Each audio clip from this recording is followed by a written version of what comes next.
Gerimis turun ketika para santri usai wiritan salat Isya. Sebagian tetap di dalam masjid untuk ngaji kitab Fathul Muin yang langsung dibacakan oleh Kiai Sobron. Sebagian ngaji kepada Bu Nyai Fauziah. Sebagian ngaji kepada Ustadz dan Ustazah. Pengajian yang diampu Kiai Sobron diikuti santri senior putra dan putri. Pengajian Bu Nyai dan para ustazah khusus untuk santri putri. Dan pengajian beberapa ustadz, khusus untuk santri putra. Aina ikut pengajian Fathul Muin. Pengajian itu berlangsung hanya 45 menit. Lalu tibalah para santri makan malam. Aina dengan cepat lari ke dapur untuk membantu Mbak Ningrum dan yang lain. Meladeni para santri mengambil jatah makan malam. Hampir semua santriwati yang bertemu Aina mengucapkan selamat atas prestasinya karena meraih nilai UN tertinggi dalam sejarah pesantren itu. Mereka juga memberikan dukungan atas apa yang dilakukan Aina pada Neneng. Tiba-tiba Ustazah Wiwi datang tergesa dan membisikkan pesan ke telinga Aina. "Kau dan Zulfa dipanggil Pak Kiai dan Bu Nyai." Keluarga Neneng datang minta pertanggungjawaban. Aina langsung bergegas mencari Zulfa dan menghadap Pak Kiai dan Bu Nyai. Suasana di ruang tamu rumah Pak Kiai Sobron tampak tegang. Di ruang itu telah duduk Pak Kiai, Bu Nyai, dan Gus Asyik, putra sulung Pak Kiai yang menjadi tangan kanan Pak Kiai.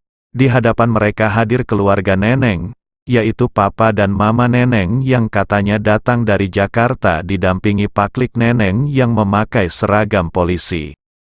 Aina dan Zulfa masuk diiringi Ustazah Wiwi. "Mana yang bernama Aina?" kata Bu Yeti. Mama Neneng tanpa basa-basi dengan nada menghardik. "Saya Aina, Bu." "Mohon maaf Ibu siapa?" jawab Aina tenang dengan wajah menunduk. Zulfa juga menunduk. "Oh, kamu belum tahu ya? Aku ibunya Neneng yang kau jahati itu." "Oh maaf, Bu, saya belum tahu.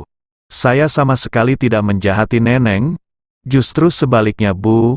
Mohon maaf kalau saya lancang," gumam Aina dengan menunduk tanpa melihat wajah Bu Yeti sama sekali.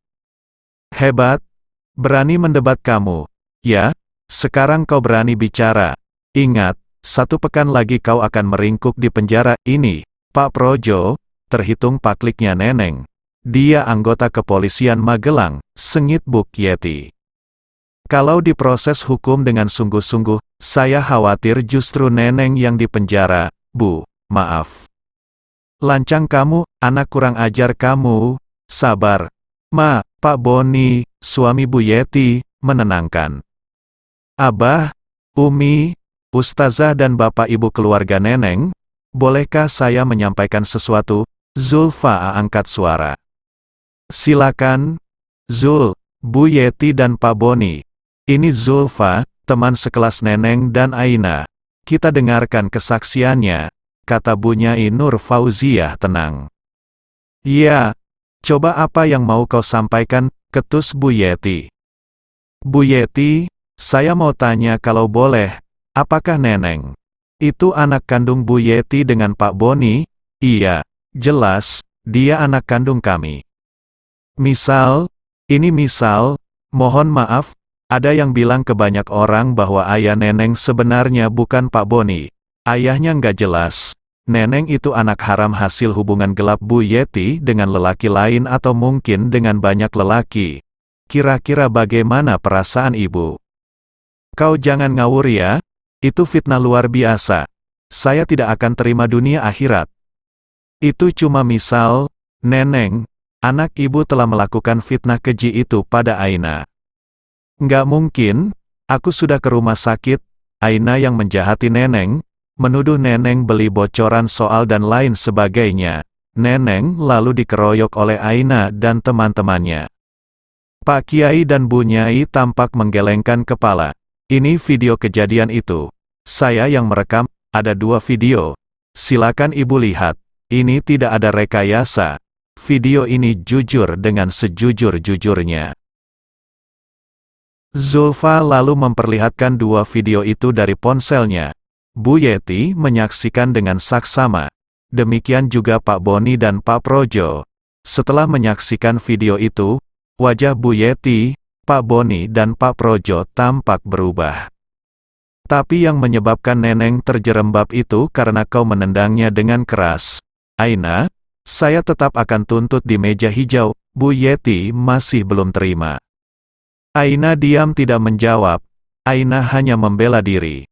Yang menyerang duluan Neneng, yang mengambil kayu dan sungguh-sungguh memukul ingin mencelakakan juga Neneng.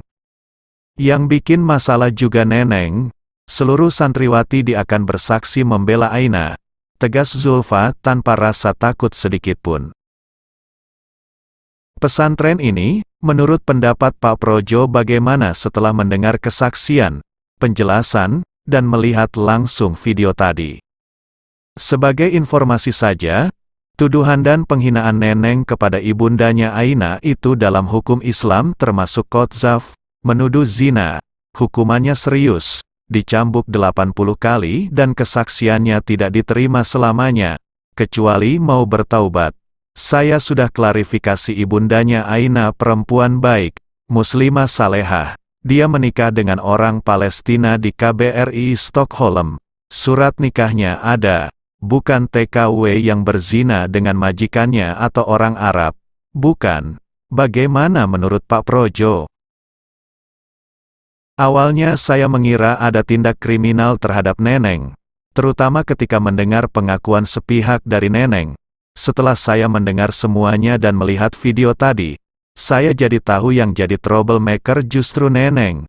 Jadi, Mbak Yu Yeti dan Mas Boni, sebaiknya permasalahan ini tidak diperpanjang. Neneng yang salah. Oh ya, dari video tadi, Dik Aina seperti orang yang bisa bela diri, apa betul? Tidak terlalu Pak, mungkin insting saja. Dulu waktu SD dan SMP memang saya ikut ekstrakurikuler karate. Pantas, sudah saya duga, saya juga karateka. Os, Pak Projo mengucapkan salam karate seraya membungkukkan badan ke arah Aina. Os, jawab Aina refleks dan bersikap yang sama. Meski sudah lama tidak berlatih di dojo, tapi salam itu masih ia hafal betul. Pak Kiai dan Bu Nyai sedikit takjub dengan apa yang baru saja mereka lihat.